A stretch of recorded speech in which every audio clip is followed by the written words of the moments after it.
And now you're actually in a brewery that you've designed and made, and you're not, running off to cheddar here and there. Yes. What do you want to achieve in the next year? We make pails, and we make hoppy pails, but Brew and other people's facilities, we really have not had the ability to really experiment with the different ways in which we can do that, both from yeast strains and dry hopping. So obviously within the next year we've got our fooders coming up to speed, so we should see a lot more mixed fermentation products coming through, and obviously with the pails that we're brewing, we'll have a lot more ability to play about with how we dry hop. Fantastic. And with the yeast that we use within those pails as well. It's experimentation, I guess, is the short answer. When we set the company up, I never wanted to be a pale producer. Mm-hmm. I wanted to be a producer that we could make beers that were from one end to the other. Essentially, not a specialist producer in any direction. Yeah. I wanted to make huge imperial stouts, and to make great hoppy pails, and to make mixed fermentation beers that come from barrel, more slow beers, mm-hmm. And to experimenting across the breadth of different styles that beer can be. Well, that sounds tasty to me.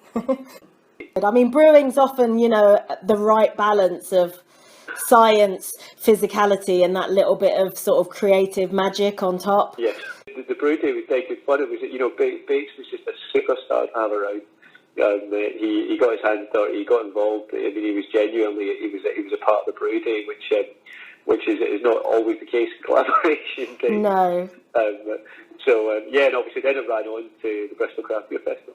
We squeezed more hops into that kettle than I think we ever thought possible. You put an insane amount of hops in. we literally overflowed the kettle. Bates was there with the...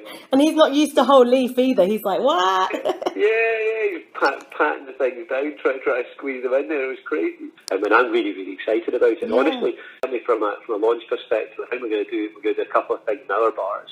Yeah. And so we'll do one in Bristol and one in Cardiff, and we'll send the beer to. We've got trade customers up and down the UK, so we'll get many launch events at various different places up and down the country. So we should be able to make a fair splash with it from the get go. Oh, that's fantastic! How much will there be? And it's been dry hopped very heavily, so the yield is probably about 1,700 litres. Right. So maybe 60 kegs that area. Fantastic. So yeah, you should go far and wide. The first time that I noticed duration was probably 5 months ago. You'll know better than me the dates here, but Cloudwater posted a photograph where they had went to an event of some sort. I think it was at your farmhouse. So they posted a photograph saying, keep an eye on these folks. Yeah. Bates I had been aware of from his role with Brew by Numbers, but on the other hand had not put those two things together. So was not aware that Bates, Brew by Numbers head brewer, was the guy to keep an eye on at duration. And it was only during that conversation at 5 Miles that I put the two together in the future of the craft beer scene thing. There was a whole bunch of people that I knew coming through that essentially the good and great of the London craft beer scene were walking through the back, and it caught my attention because there were so many people that I was aware of and had respect for going through to it that I wanted to hear what was being said. So I stuck my head through a few times, and it got so incensed by what was going on, by the hijacking of the event by Lagunitas and their propaganda they were thrown out. That I ended up having a conversation and interaction with the Lagunitas guy, and among that debate, and then there was a guy standing next to me I didn't know, that also was having some interaction. We ended up having a conversation. Interaction or heckling, Bruce? Well, heckling. Yeah, thank you. When I first started it, but it was definitely from both sides. What Bates was saying, what I was saying, it was points that needed to be made to Everest Carley from Lagunitas, because he was saying things that were just patently not true. Right. Yeah. And I mean, he seemed to be getting away with it because no one else in the group was pulling them up. And it was a little patronising. I'm glad that myself and Bates got the chance to call him out in it. But yeah, it turned out it was based in duration. So clearly we were on the same page from a view of the industry, from a small producer perspective to a large producer perspective. And we had a beer together in the break before we went back in again, and had a chat. And the rest was history. Oh, great. So what's the beer called?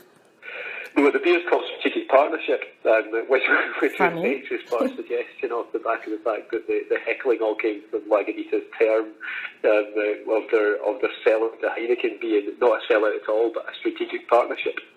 People outside of the beer industry, they often talk about competition or bubbles bursting, and it's a crowded industry. So, I mean, how do you feel when you hear about other breweries? What excites you, and what do you think, oh, that's adding to the noise? Or, you know, what's your take on the UK beer industry at the moment?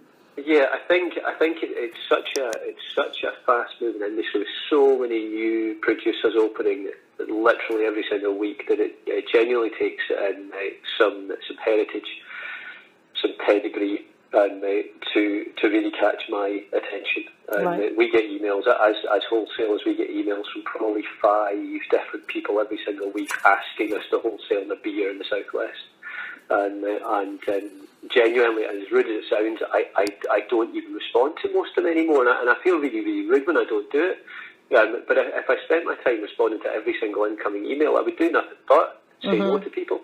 It's just so often that there's breweries open up that have got no history or no pedigree, whereas every now and again you see someone opening up who has a history, who has a pedigree, who has a foundation, and that you can see is doing something that has the real potential to be world class. And we're so lucky in the UK now that we've got a real, genuine at the front end of it, a real world class beer scene.